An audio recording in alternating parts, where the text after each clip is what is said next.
시청자 여러분 안녕하십니까? 8월 10일 월요일 뉴스타트 1부 시작합니다. 먼저 주요 뉴스입니다.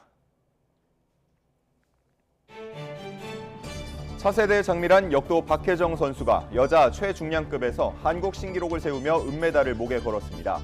우리 선수단은 모두 32개 메달을 따내며 파리올림픽을 마무리했습니다. 김경수 전 경남지사의 복권을 둘러싸고 정치권의 진실 공방이 가열되고 있습니다. 대통령실과 야당은 사전 요청이 있었느냐를 두고 엇갈린 입장을 보였고 여당 내부에서도 한동훈 대표가 반대 의사를 전달했다며 다른 목소리가 나왔습니다. 윤석열 대통령이 신임 검찰총장 후보자에 심우정 법무부 차관을 지명했습니다. 안팎으로 시끄러운 검찰 조직의 안정화를 고려한 인사라는 평가가 나옵니다. 일단 배터리 화재로 전기차에 대한 불안이 커지는 가운데 현대차가 국내 업체 가운데 처음으로 배터리 제조사 정보를 공개했습니다. 다음 달 나올 정부 대책에 배터리 제조사 표기가 포함될 거란 전망에 따른 선제적 조치로 보입니다. 우크라이나군에게 본토를 급습당한 러시아가 반격에 나서면서 교전이 격화하고 있습니다. 우크라이나는 러시아가 보복 공습을 하는 과정에 북한 미사일을 사용했다고 주장했습니다. 어제 저녁 당진 영덕 고속도로를 달리던 관광버스에 불이 났습니다. 통영에서는 물놀이를 하던 여성이 실종돼 해경이 수색에 나섰습니다. 2024 파리올림픽에서 대한민국 선수단은 금메달 13개를 따내 종합순위 8위로 대회를 마무리했습니다. 우리나라는 폐회식이 열리는 대회 마지막 날 역도 여자 최중량급에서 박혜정이 은메달, 근대 5종 여자 경기에서 성승민이 동메달을 획득하면서 총 메달 개수 32개를 기록했습니다. 금 13개는 2008년 베이징, 2012년 런던에 이은 우리나라 최다 금메달 타이 기록이고 전체 메달 32개는 1988년 서울올림픽보다 1개 적은 역대 2위 기록입니다. 이재명 전 더불어민주당 대표가 지난 4월 영수회담에 앞서 김경수 전 경남지사의 복권을 요청했다고 주장한 데 대해 여권 고위 관계자는 사실과 다르다고 선을 그었습니다. 여권 고위 관계자는 YTN과의 통화에서 영수회담을 전후로 이재명 전 대표 측이 복권을 요청해온 바가 전혀 없고 김경수 전 지사에 대한 언급도 나온 적 없다고 밝혔습니다. 다른 관계자도 지난 2022년 12월 김 전 지사 사면 당시 향후 복권은 예정된 수순이었고 이번에 여야 형평성 등을 고려해 복권이 결정된 것이라며 법무부 사면 심사 과정에서도 이견이 없던 것으로 안다고 설명했습니다. 더불어민주당 박찬대 원내대표는 이재명 전 대표를 비롯한 당내 의견을 종합해 김경수 전 경남지사를 복권해야 한다는 의사를 대통령실에 직접 전달했다고 밝혔습니다. 박 원내대표는 대전, 세종 합동연설회가 끝난 뒤 기자들과 만나 지난 8일 사면복권 회의가 열리기 훨씬 전에 대통령실에서 광복절 특사와 관련해 누구를 사면 복권했으면 좋겠냐고 물어 이같이 답했다고 말했습니다. 박 원내대표는 이 전 대표가 김 전 지사와 함께 조국 대표 부인인 정경심 교수의 사면 복권 의견을 전해왔고 다른 사람의 의견도 물어서 이 내용을 전달했다며 사실관계를 명확히 하고 싶다고 강조했습니다. 국민의힘 한동훈 대표가 김경수 전 경남지사의 복권에 반대하는 입장을 대통령실에 여러 차례 전달했다고 한 대표 측 관계자가 전했습니다. 이 관계자는 YTN과의 통화에서 한 대표가 지난주 여러 경로를 통해 김 전 지사 복권 반대 입장을 전달했다며 범죄를 저지른 사람이 반성은커녕 범죄를 인정조차 하지 않는데 사면하는 건 옳지 않다고 본다고 강조했습니다. 이어 사면권은 대통령의 고유 권한이지만 당 대표로서 당내 여러 의견을 전달할 수는 있다고 본다고 설명했습니다. 윤석열 대통령이 차기 검찰총장 후보자로 심우정 법무부 차관을 지명했습니다. 심 후보자는 검찰이 국민의 기본권을 보호하고 정의를 실현하는 사명과 역할을 다해 국민의 신뢰를 얻을 수 있게 최선을 다하겠다고 밝혔습니다. 직접 들어보시죠. 엄중한 시기에 검찰총장 후보자로 지명되어 무거운 책임감을 느끼고 있습니다. 검찰이 국민의 신뢰를 얻을 수 있도록 법치주의를 확립하는 본인의 역할을 다하는 것이 중요하다고 생각합니다. 서울중앙지검에서 이제 전현직 영부인들에 대한 수사가 지금 진행이 되고 있는데 총장으로 취임한다면 증거와 법리에 따라서 법과 원칙이 지켜지는 것이 가장 중요하다고 생각합니다. 그렇게 할 수 있도록 구성원들을 잘 이끌도록 하겠습니다. 혹시 김건희 여사 방문조사 특혜 논란은 어떻게 보셨나요? 구체적 사건에 대해서 말씀드린 것은 적절하지 않은 것 같습니다. 저는 검찰 구성원들이 다만 법과 원칙에 따라서 일을 진행하고 있다고 생각하고 있습니다. 인천 전기차 화재 사고로 전기차의 제조사에 대한 정보 공개 요구가 커지는 가운데 현대차가 국내 자동차 업체 중 처음으로 전기차 배터리 제조사를 공개했습니다.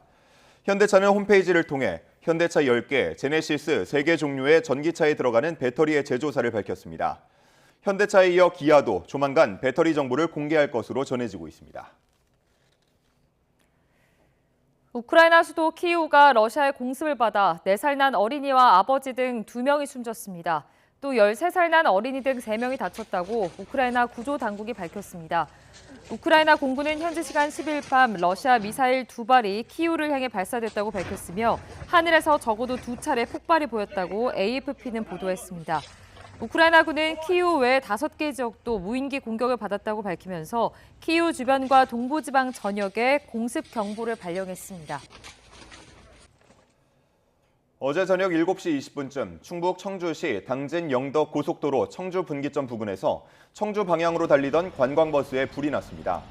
다친 사람은 없었지만 차량 절반이 불에 탔고 버스 기사와 승객 등 20여 명이 대피했습니다. 불은 40분 만에 꺼진 가운데 소방당국은 차량 엔진룸에서 불이 시작된 것으로 추정하고 자세한 화재 원인을 조사하고 있습니다. 통영 두미도 인근 해상에서 40대 여성이 실종돼 해경이 수색에 나섰습니다. 사천해양경찰서는 어제 저녁 7시 50분쯤 경남 통영시 두미도 연동 인근 바다에서 47살 A씨가 실종됐다는 신고를 접수했습니다. 신고자에 의하면 섬에 혼자 온 A씨는 물놀이를 하다가 오후 4시쯤 실종된 것으로 추정됩니다. 해경은 경비함정과 구조정 등을 동원해 자정까지 수색을 벌였지만 A씨를 찾지는 못했다고 밝혔습니다.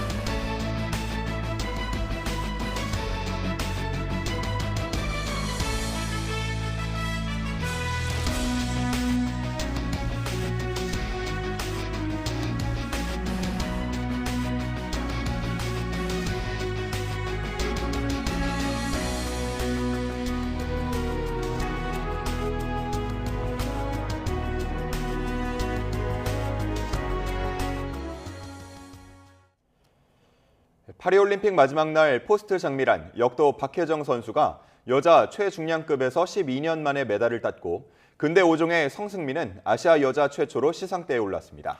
2003년생 동갑내기가 값진 메달 2개를 추가하면서 우리 선수단은 파리 대회를 메달 32개로 마무리했습니다.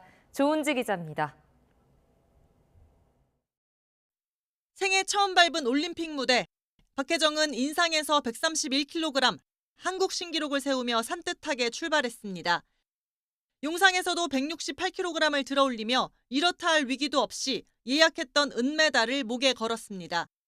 이 체급의 절대 강자 중국 리원원을 넘진 못했지만 첫 올림픽의 메달, 2번째 땐 금메달이라는 중학교 3학년 때 세운 목표에 맞춰 성공적으로 첫 발을 뗐습니다. 2004년 아테네부터 2012년 런던까지 금은 동메달을 모두 걸었던 장미란, 문체부 2차관에 이어 박혜정은 12년 만에 여자 최중량급 메달리스트가 됐습니다. 또 8년간 암과 싸우다 지난 4월 세상을 떠난 어머니에게 메달을 바치겠다는 약속도 지켰습니다. 이제 하늘에서 그 외할머니, 외할아버지랑 하는 거 알고 있고 엄마가 같이 들어줬다고 생각을 하면서 시합을 잘 마무리했어. 너무 눈물이 나. 근대 5종 성승민도 세계 1위 이름값을 했습니다. 베르사유 궁전의 15,000여 관중 앞에서 첫 종목 승마부터 300점 만점을 받았고 주종목 수영에서 전체 2위 기록으로 메달을 예감하더니 뛰면서 총을 쏘는 레이저런까지 무난하게 맞춰 동메달을 땄습니다. 성승민은 우리나라는 물론 아시아 여자 최초로 이 종목 시상대에 섰습니다. 4년 뒤 LA에서는 머리카락 색깔처럼 금빛으로 바꾸겠다고도 다짐했습니다. 제 자신 자랑스럽고 정말 영광스러워서 지금 몸둘 바를 잘 모르겠어요. 동메달 여기서 안주하지 않고 더 발전하는, 더 노력해서 발전하는 모습 보여드리도록 하겠습니다. 2003년생 동갑내기 박혜정과 성승민이 폐회식 당일 값진 메달을 추가하면서 우리나라가 파리에서 따낸 메달 모두 32개가 됐습니다. 역대 최다인 88 서울올림픽보다 딱 하나 부족한 역대 2위 기록입니다. YTN 조은지입니다. 파리에서 나란히 3관왕에 오른 양궁 김우진, 임시현 선수가 우리 선수단 최우수 선수 MVP에 선정됐습니다. 대한체육회는 올림픽 폐회식 당일 현지 코리아하우스에서 결산 기자회견을 열고 두 선수가 취재 기자단 투표 결과 남녀 MVP로 선정됐다고 발표했습니다. 파리에서 금메달 3개를 추가한 김우진은 우리나라 동하계 올림픽 역사를 통틀어 가장 많은 금메달 5개를 딴 선수가 됐고 첫 올림픽 무대를 밟은 임시현은 여자 단체전 10연패에 앞장섰습니다. 김우진과 임시현은 상금으로 3천만 원씩 받은 것으로 알려졌습니다.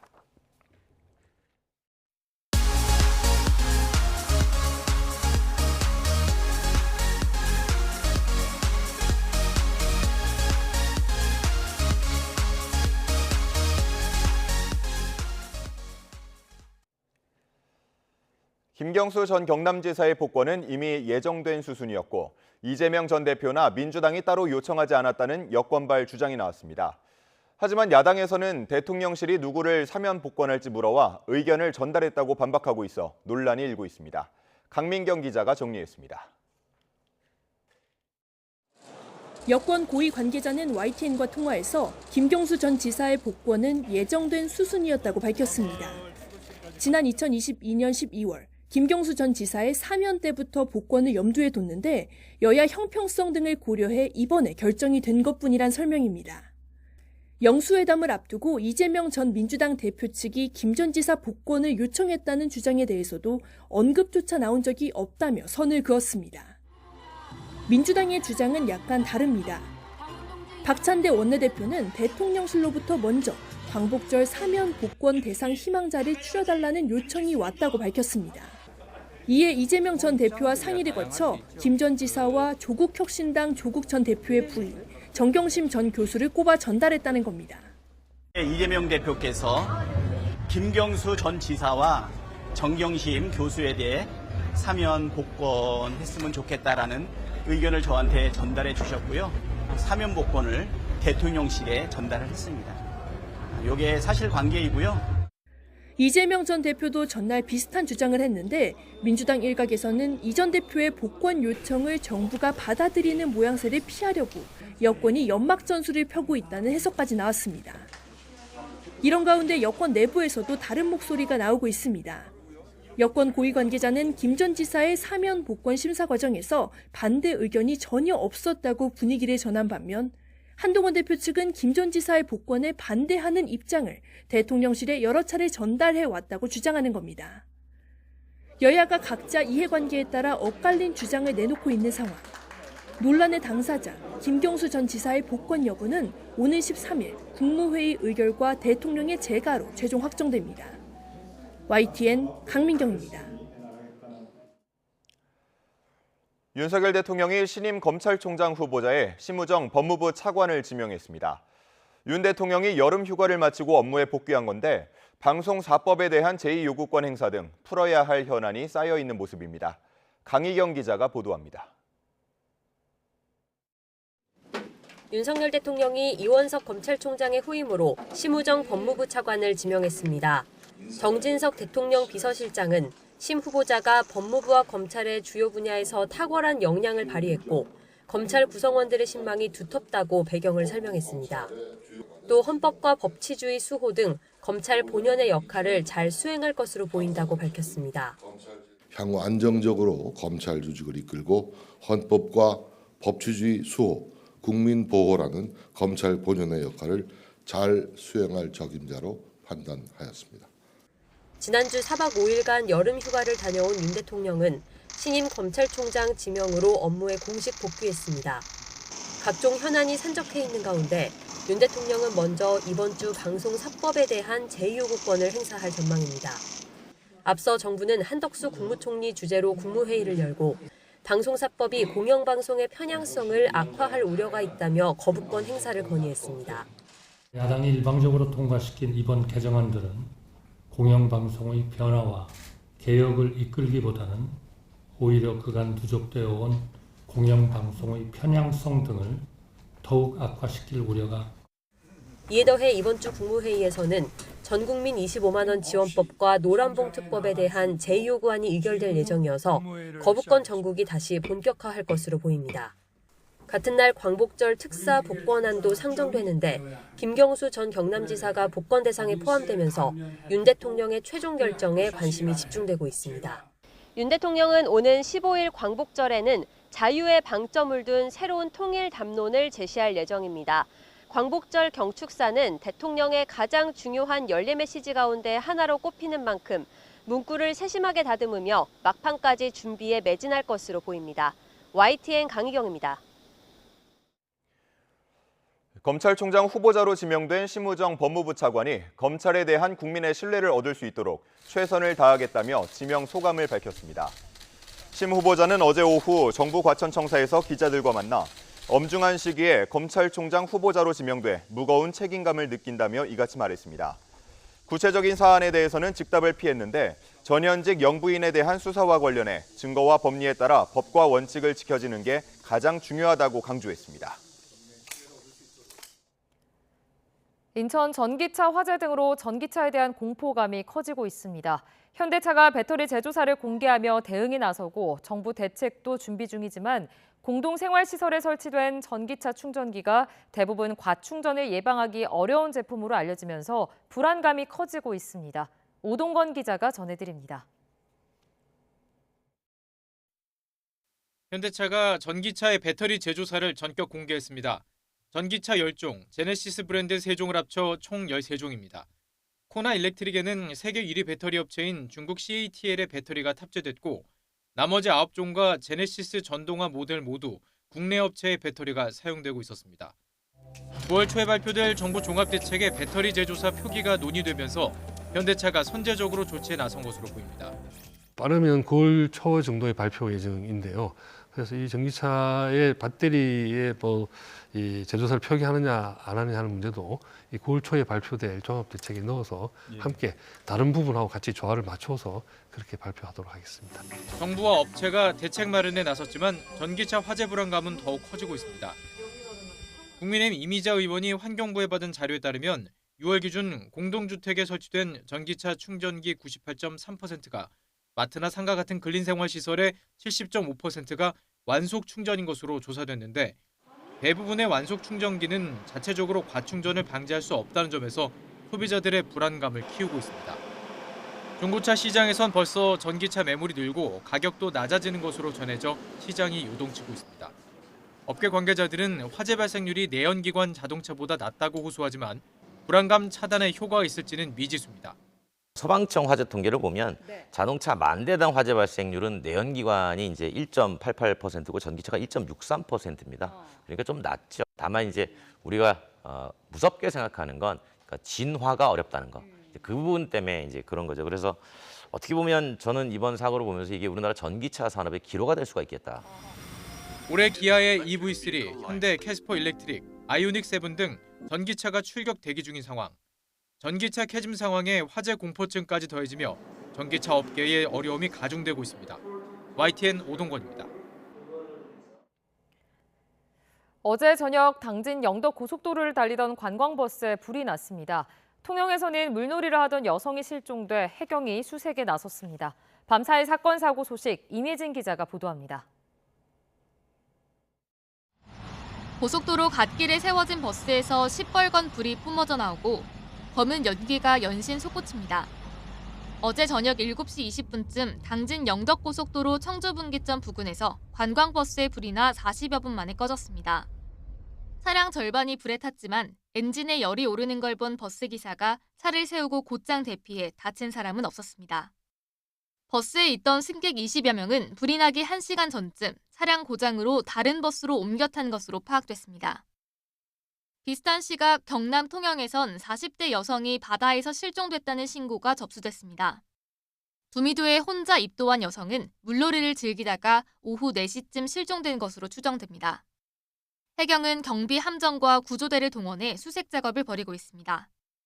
승용차 앞면 유리에 금이가 있고 조수석과 뒷면은 유리가 떨어져 나가 차량 안이 훤히 다 보입니다. 어제 오후 1시쯤 인천에서 카센터를 운영하는 40대 남성이 영업에 방해된다는 이유로 자신의 사업장 앞에 주차된 차를 망치로 부순 겁니다. 신고를 받고 출동한 경찰은 현장에서 이 남성을 현행법으로 체포했습니다. 경찰은 남성을 상대로 정확한 사건 경위를 조사하고 있습니다. YTN 임혜진입니다. 한 줄 뉴스입니다. 국토교통부는 오는 16일부터 정부가 집값 상승을 억제하기 위해 디딤돌과 버팀목 대출 금리를 최대 0.4%포인트 인상한다고 밝혔습니다. 연일 이어지는 폭염 속에 채소 가격이 오르고 있습니다. 지난 9일 기준 애호박 1개 소매 가격은 2,094원으로 지난달과 비교해 약 70%가 올랐으며 다다기 오이도 10개 기준 13,269원으로 53% 올랐습니다. 금융감독원이 이번 주 캐피탈 업체들에 대해 현장 점검을 벌여 자산 건전성 악화가 확인되면 연체율이나 유동성 등 건전성 관리 계획을 진구할 계획이라고 밝혔습니다. 티몬 위메프 고객들이 이번 미정산 사태 이후 11번가나 G마켓 등 다른 오픈마켓과 백화점 플랫폼의 이용 빈도를 높인 것으로 조사됐습니다. 이른바 똘똘한 한 채 선호 현상이 강해지면서 올해 상반기 서울과 수도권에서 50억 원이 넘는 초고가 아파트 거래가 142채로 지난해 같은 기간과 비교해 144% 증가했습니다. 농림축산식품부가 고물가 속 외식업 경기가 코로나19 이전의 침체 국면으로 다시 돌아갔다고 분석했습니다. 지금까지 경제 한 줄 뉴스였습니다.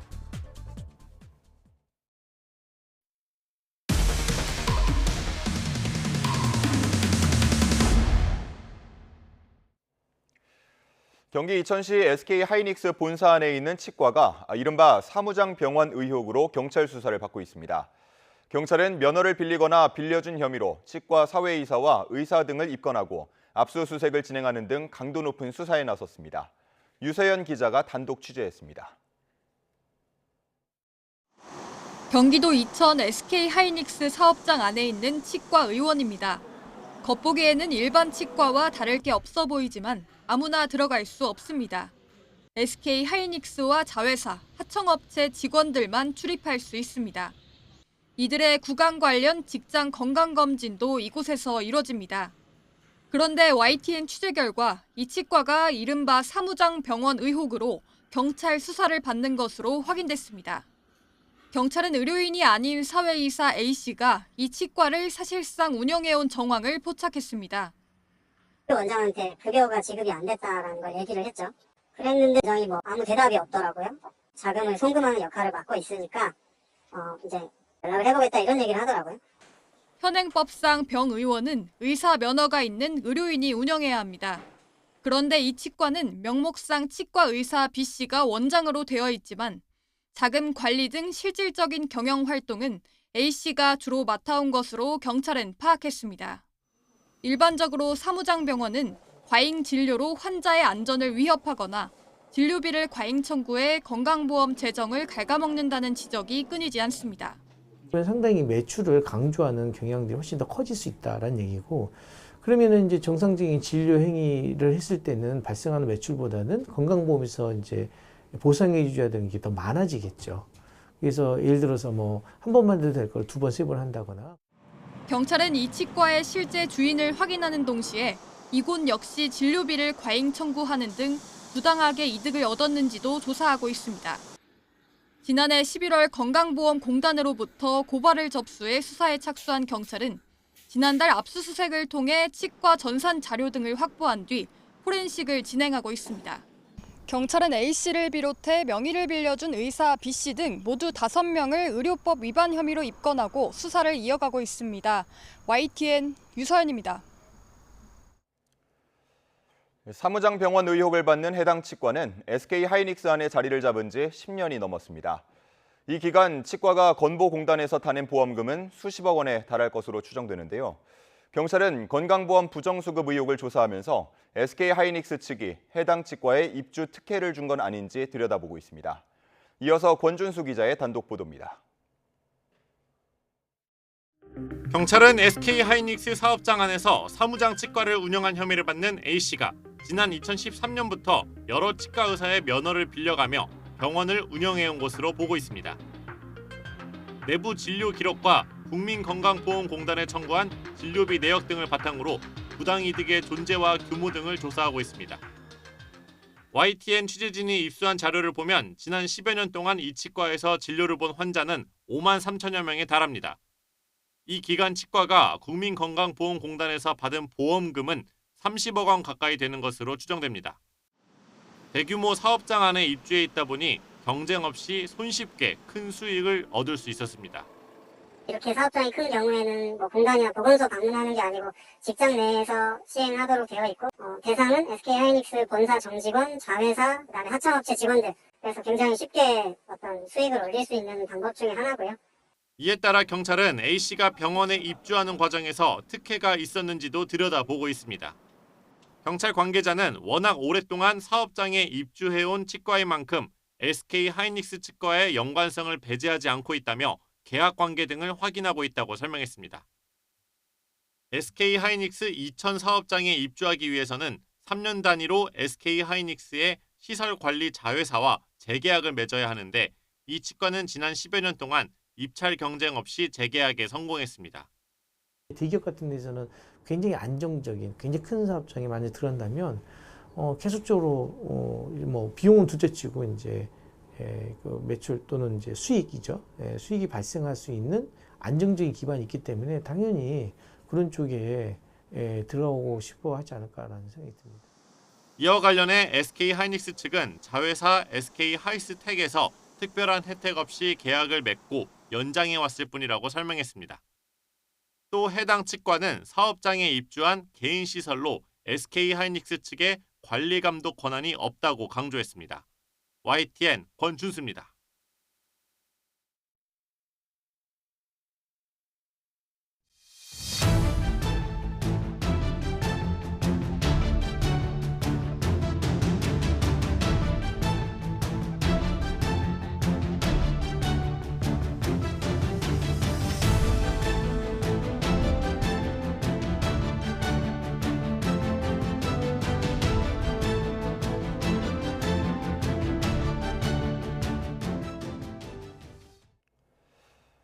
미국 대선을 앞두고 고령 논란으로 재선 도전을 포기한 조 바이든 미국 대통령은 민주주의가 작동한다는 것을 증명한 대통령으로 평가받고 싶다고 밝혔습니다. 바이든 대통령은 미국 CBS 방송과의 인터뷰에서 민주주의는 우리를 코로나19 대유행에서 벗어나게 했고 미국 역사상 가장 위대한 경제 회복을 이뤄내게 했다며 이같이 말했습니다. 대선 후보 사퇴 이유에 대해서는 미국을 위해 할 수 있는 가장 중요한 일을 해야 할 의무가 있다고 생각했는데 그것은 도널드 트럼프를 이겨야 한다는 것이었다고 강조했습니다. 바이든 대통령은 트럼프가 대선에서 이긴다면 무슨 일이 일어날지 생각해보라며 그는 미국 안보의 진정한 위험이라고 말했습니다. 미국 공화당 부통령 후보인 제이디 벤스 상원 의원은 도널드 트럼프 전 대통령이 푸틴, 시진핑 등과의 관계를 자랑하는 것과 관련해 외교적으로 더 효과적이라면 그들을 칭찬하는 것은 잘못된 게 아니라고 말했습니다. 벤스 상원 의원은 ABC 등과의 인터뷰에서 트럼프가 시진핑 중국 국가주석이나 푸틴 러시아 대통령을 칭찬하는 것에 대한 입장을 묻자 트럼프 전 대통령이 세계 지도자들과 잘 지낸다고 생각한다며 이같이 밝혔습니다. 벤스 의원은 중국이 경쟁자인지 적인지 묻자 둘 다라고 답하며 우리는 중국과 전쟁을 하고 싶지 않지만 분명히 그들은 적이라고 말했습니다. 도널드 트럼프 전 대통령은 민주당 대선 후보인 카멀라 해리스 부통령이 팁에 대한 면세를 공약하자 아무 아이디어가 없는 해리스가 자신의 공약을 훔쳤다고 비판했습니다. 트럼프 전 대통령은 자신의 SNS에 언론과의 허니문이 끝나고 여론조사에서 고전하고 있는 해리스가 자신의 팁 면세 정책을 베꼈다며 이같이 밝혔습니다. 그러면서 해리스는 자신과 달리 실제로 팁 면세 정책을 실행하지 않을 것이라며 그녀는 역사상 가장 큰 증세를 제안했다는 것을 기억하라고 말했습니다. 트럼프 대선 캠프도 성명을 내고 따라쟁이 해리스는 트럼프 전 대통령의 팁에 대한 면세 정책을 표절했다고 비판했습니다. 우크라이나군에게 본토를 급습당한 러시아가 반격에 나서면서 교전이 격화하고 있습니다. 러시아는 밤사이 수도 키이우 등 주요 도시를 향한 보복 공습에 나섰는데요. 우크라이나는 러시아가 북한 미사일을 사용했다고 주장했습니다. 박영진 기자입니다. 허를 찔린 본토 공격에 강력한 대응을 경고한 러시아. 밤사이 수도 키이우 등 우크라이나 주요 도시엔 폭음과 공습 경보가 끊이지 않았고 4살 어린이와 아버지 등 2명이 숨지는 등 민간인 피해도 잇따랐습니다. 우크라이나 공군은 밤새 러시아의 공격용 드론 57대 중 53대를 격추했다며 러시아군이 발사한 미사일에는 북한산 KN-23 단거리 탄도미사일 4기도 포함됐다고 밝혔습니다.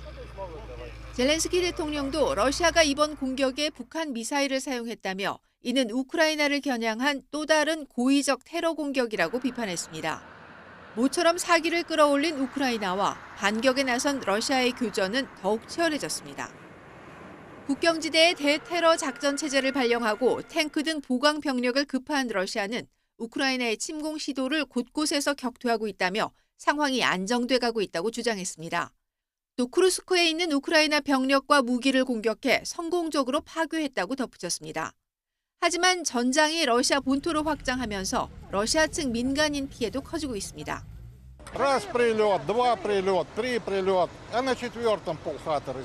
Мы вышли, все в дыму. Конечно, это паника была возле подъезда. Это просто ужас. 접경 지역 러시아 주민 8만여 명이 대피한 가운데 현지 당국은 대피를 더 서두르라고 독려하고 있습니다. 개전 이후 러시아 본토를 겨냥한 최대 공격으로 일단 분위기 반전에 성공한 우크라이나. 종전 협상에 대비한 전략이었다는 분석과 함께 2년 넘게 끌어온 전쟁이 새로운 국면을 맞이할 수 있다는 전망도 나옵니다. YTN 박영진입니다. 과거에 이른바 이란 핵 합의를 주도했던 인사들이 이란의 주요 외교 라인으로 속속 복귀하고 있습니다. 새로 취임한 페제시키안 이란 대통령이 서방과 핵 협상 재개라는 공약을 실현하기 위한 진용을 꾸리는 움직임으로 보입니다. 황보선 기자가 전해드립니다. 지난달 30일 열린 취임식. 마수드 페제시키안 이란 대통령은 서방과 적극적으로 대화할 뜻을 밝혔습니다. و آماده‌ایم مدیریت تنش با دولت‌هایی که هنوز شأن و جایگاه ایران را درک نکرده‌اند گفتگو کنیم. 서방 국가들과 핵 협상을 재개하겠다는 겁니다. 아바스 아락치 전 외무차관을 새 외무장관 후보자로 지명한 이유도 같습니다. 아락치 후보자는 하산 로하니 정부 당시 2013년부터 서방 국가와 핵 합의를 위한 실무 협상을 맡았고 핵 합의가 타결된 2015년부터는 이행점검위원회 이란 측 대표를 지낸 인사입니다. تصور ما این هستش که در پایان اگر ما بتونیم در مورد همه موضوعات به یک جمع‌بندی و به یک راه حل برسیم یعنی راه حل در مورد تک تک موضوعات برسیم.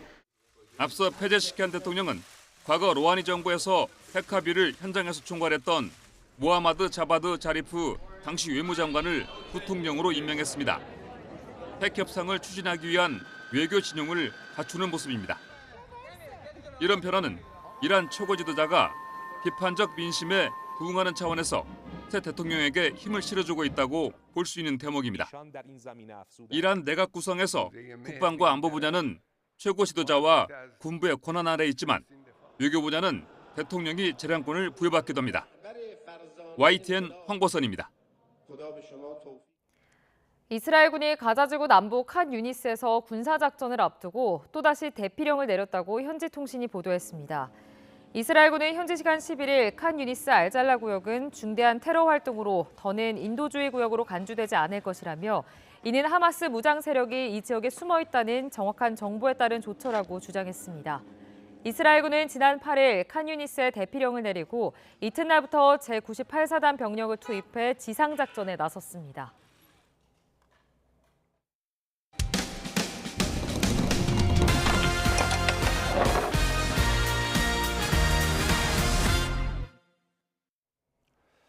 (10년) 넘게 농사짓고 사는 땅이 강제 수용 대상에 포함됐습니다. 자치단체로부터 수용권을 넘겨받은 민간기업이 관광단지를 조성한다는 이유였는데요.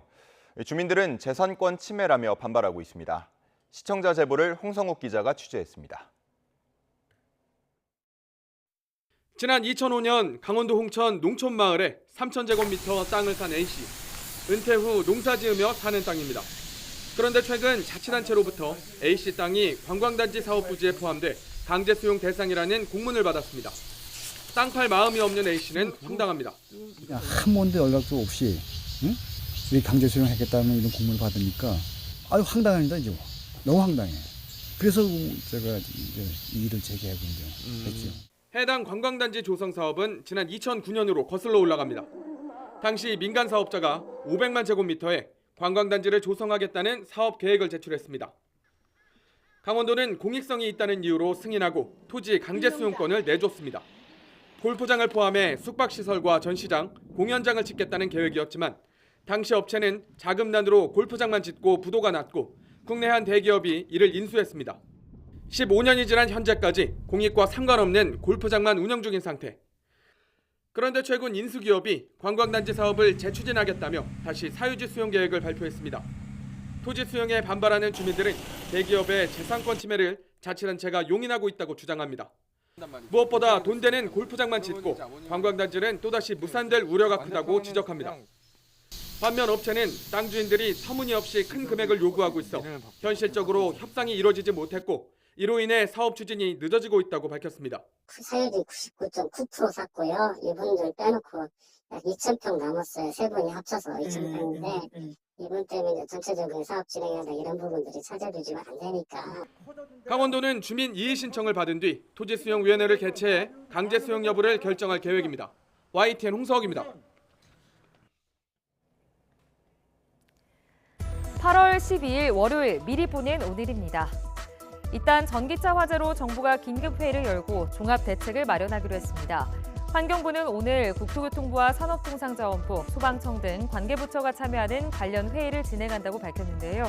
정부는 전기차 화재 예방 방안을 총정리한 종합대책을 다음 달 초 발표할 계획입니다. 티몬과 위메프가 오늘까지 법원에 자구안을 제출하겠다고 밝혔습니다. 티메프 측은 신규 투자 유치 계획이나 인수합병, 구조조정 등 방안이 담긴 자구안을 오늘까지 서울회생법원에 제출하겠다는 의사를 전달했습니다. 두 회사는 원래 지난주 안에 자구안을 제출할 계획이었지만 인수자나 투자자를 찾는 데 어려움을 겪으면서 자구안 마련에 더 많은 시간이 걸리고 있는 것으로 알려졌습니다. 주한미군 주둔 비용 중 한국이 부담할 몫을 정하는 방위비 분담 특별협정 체결을 위한 회의가 이번 주 미국에서 열립니다. 미국 국무부는 성명을 통해 제12차 SMA 6차 회의를 현지 시각으로 오늘부터 14일까지 워싱턴 DC에서 연다고 밝혔는데요. 이번 협상에도 우리 측에선 이태우 외교부 방위비 분담 협상 대표가, 미국 측에서는 린다 스펙트 국무부 안보협정 수석 대표 겸 선임 보좌관이 각각 수석 대표로 나설 예정입니다. 의정부시는 오늘부터 10월 31일까지 부대찌개 스탬프 투어를 운영한다고 밝혔는데요. 스탬프 투어는 경기도 구석구석 관광 테마 골목 육성 사업에 선정된 프로그램인데 부대찌개 거리에서 식사한 뒤 인근 관광 명소로 방문해 각각 도장을 획득하는 방식으로 진행됩니다. 지금까지 미리 보는 오늘이었습니다. 더불어민주당은 김건희 여사 명품 가방 수수 사건을 담당했던 권익위 간부의 사망을 정치적 타살로 규정하고 공세 수위를 연일 높이고 있습니다. 이에 국민의힘은 안타까운 죽음을 정쟁으로 몰고 있다며 야당을 강하게 비판했습니다. 손효정 기자입니다. 민주당은 국민권익위원회 국장의 죽음이 권력 남용에 따른 희생의 결과라며 날선 비판을 쏟아냈습니다. 정작 명품 가방 수수 사건 당사자는 애도도 공감도 없다고 질타하며 대통령 부부의 사과와 진상규명을 요구했습니다. 그의 죽음은 정치적 타살이자 권력살인입니다. 민주당은 성실한 공직자, 존경받는 가장의 명예를 철저한 진실규명으로 제자리에 돌려놓겠습니다. 민주당은 우선 소관 상임위인 정무위원회에서 권익위를 상대로 현안 질의와 청문회를 추진해 진상규명에 나설 예정입니다. 다만 정무위원장이 여당 소속이라 청문회 개최가 불투명한 만큼 민주당 몫인 운영위원회에서 청문회를 여는 우회 방안을 검토하고 있습니다. 국민의힘은 야권의 공세를 두고 안타까운 죽음을 정쟁으로 몰고 있는 거라며 비난했습니다. 국민권익위원장 출신 전현희 의원을 비롯한 야권 인사들의 비판을 두고도 선동적 망언이라며 유감을 나타냈습니다. 죽음을 이용해 정쟁을 부추기고 분노와 증오심을 유발시키는 것은 고인을 모독하는 행위입니다. 죽음 앞에서 모두가 경건하고 겸손해야 합니다. 청문회와 현안 질의를 추진하겠다는 야당 계획에 대해선 고인의 죽음에 대한 반성과 성찰이 먼저라고 선을 그었습니다. 오직 탄핵과 특검만을 부르짖는 민주당의 의정 활동이야말로 너무 거칠고 험악하다며 역공했습니다. 야권은 더 나아가 앞서 발의한 김건희 여사 특검법을 추진하겠다고 공언하며 공세곡기를 조이고 있습니다. 여당이 강하게 반발할 터라 전세 사기 특별법 등 일부 민생 법안을 두고 합의 처리 공감대가 만들어졌던 전국에 또다시 냉기류가 흐를 수 있다는 우려가 커지고 있습니다. YTN 손유정입니다. 북한이 수해 복구로 여력이 없는 가운데서도 또다시 쓰레기를 담은 풍선을 남쪽으로 날려보냈습니다. 보름 만에 다시 쓰레기 풍선을 살포한 건데 총 240여 개 중 10개 정도만 우리 지역에 떨어진 것으로 파악됐습니다. 김대겸 기자입니다.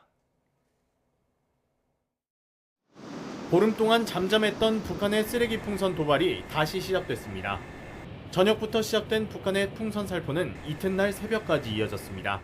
합동참모본부는 북한이 총 240여 개의 쓰레기 풍선을 날려보냈고 이 가운데 10개 정도가 경기 북부에 떨어졌다고 밝혔습니다.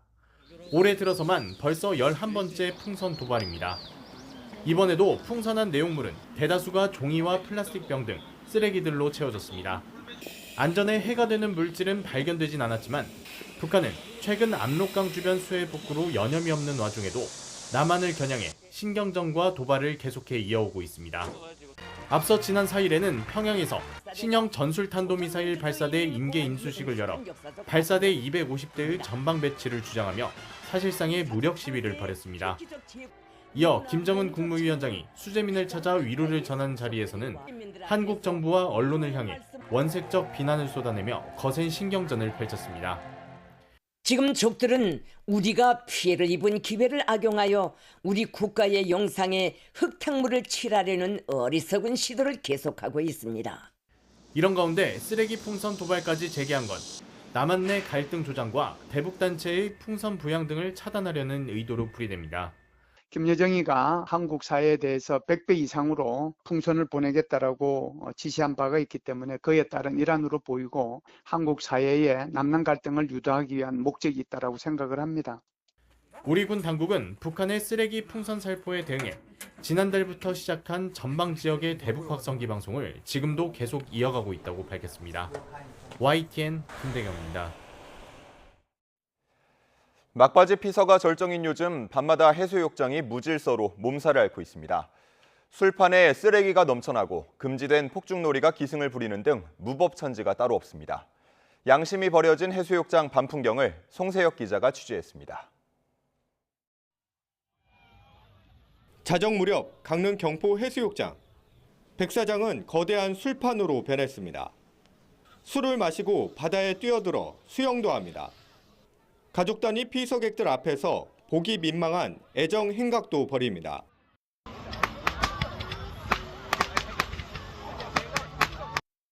사방에서 폭죽이 요란한 소리를 내며 터집니다. 폭발음에 화들짝 놀라기 일쑤고 매캐한 화약 냄새는 코를 찌릅니다. 폭죽 불꽃이 위험천만하게 피서객들 사이로 날아다니기도 합니다. 해수욕장은 흡연 금지 구역이지만 버젓이 담배도 피웁니다. 안 하시고 알겠다고 해놓고 이제 저희가 사라지면은 그냥 해놓고 이제 도망가시는 분들도 되게 많습니다.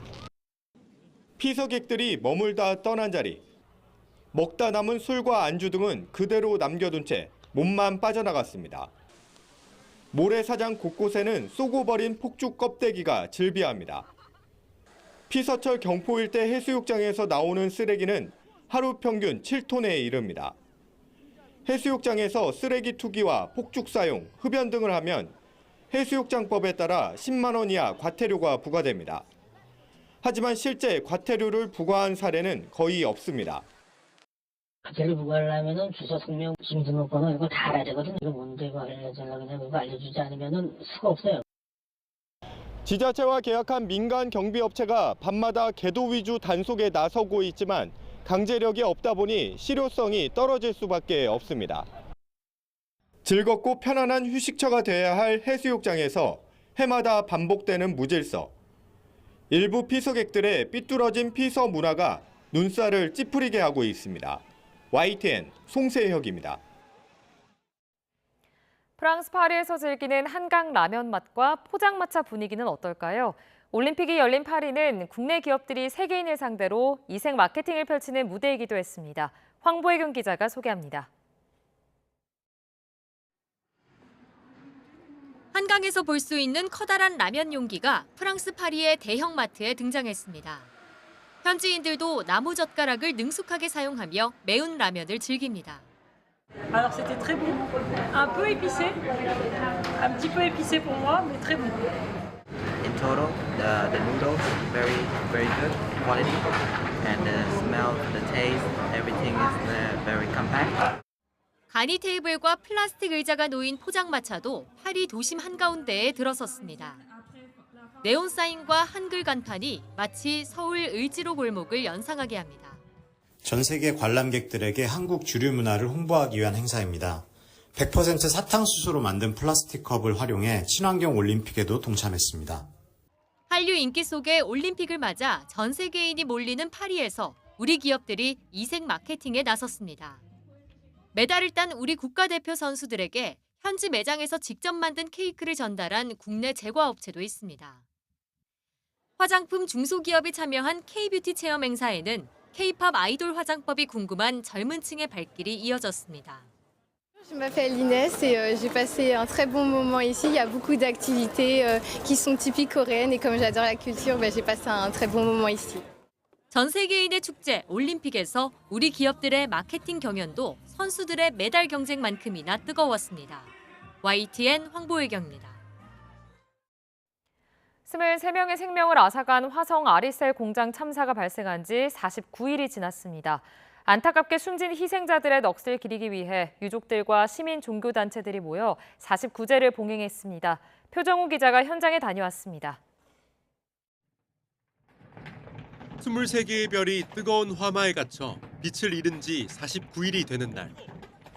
불에 타 겨우 형체만 남은 공장 건물 옆에 희생자의 영령을 기리는 유족들이 모였습니다. 더 안전한 세상에서 다시 태어나기를 바라며 영정사진 앞에 국화를 바칩니다. 생전 동생들이 즐겨 먹던 과일을 단상에 올리려니 자꾸만 모습이 떠올라 울음을 멈출 수 없습니다. 이거 내 동생 둘이란 말이야. 내 동생 둘이란 말이야. 40도에 가까운 뙤약볕도 이렇게 뜨거운데 불길 속에서 고통받았을 남편을 생각하면 마음이 타들어갑니다. 이 건물 안에서 1000도가 넘는 화마 속에서 고통스러워했을 우리 가족들을 생각하면 너무나도 억울하고 치가 떨립니다. 국가가 진상규명을 약속한 지 50일이 다 되어가지만 유족들은 여전히 진실을 찾아 거리를 헤매야 한다고 호소했습니다. 또 아리셀과 모회사 에스코넥 측이 불법적 개별 합의를 종용하고 있다고도 비판했습니다. 아리셀, 박순간 대표 뭐하고 있습니까? 7월 5일날 처음 교섭 이후에 단 한 번도 나오고 있지 않습니다. 개별적으로 노무사를 통해서 개별 민사 합의를 하려고. 유가족들이 철저한 진상규명과 박 대표에 대한 구속수사를 요구하고 있는 가운데 경찰과 고용노동부는 피의자를 소환하며 중대재해처벌법 위반과 업무상 과실치사상 등의 혐의를 수사하고 있습니다. 또 노동당국은 아리셀의 불법 파견 여부 등을 조사하는 과정에서 미지급 임금을 확인하고 인력공급업체 메이셀에 오는 11일까지 미지급 수당을 지급하라고 지시한 상황입니다. YTN 표정우입니다. 전국 대부분 지역에 폭염특보가 발효 중인 가운데 매일같이 열대야와 폭염이 기승을 부리고 있습니다. 밤낮 없는 더위는 당분간 계속될 전망인데요. 자세한 날씨 알아보겠습니다. 원희다 캐스터. 네, 기상센터입니다. 네, 벌써부터 후텁지근합니다. 오늘은 또 얼마나 덥습니까? 네, 월요일인 오늘도 35도 안팎의 폭염에 대비 잘 해주셔야겠습니다. 현재 전국 대부분 지역에 폭염주의보나 경보가 이어지고 있는데요. 지난 밤 사이에도 곳곳에서 열대야가 나타났습니다. 현재 서울 기온은 28.5도로 22일째 열대야가 나타나고 있고요. 대전 26.1도, 부산 25.6도를 보이고 있습니다. 한낮에는 어제만큼 덥겠습니다. 서울 35도, 광주 35도, 대구 34도까지 크게 오르겠습니다. 더위 속 소나기 소식도 있습니다. 오늘 오후부터 밤사이 전국 곳곳에 5에서 많게는 40mm의 소나기가 지나겠습니다. 특히 경기 동부와 강원 남부에는 시간당 20mm 안팎의 강한 소나기가 예상돼 주의하셔야겠습니다. 네, 어느덧 8월 중순에 접어들었죠. 밤낮 없는 더위 언제까지 이어질까요? 네, 기상청의 중기예보에 따르면 올해는 말복과 광복절을 지나 다음 주까지도 밤에는 25도를 웃도는 열대야가 낮에는 35도 안팎의 폭염이 이어지겠습니다. 특히 서울은 이번 주 후반 열대야 연속일수 역대 최고값을 경신할 가능성도 있습니다.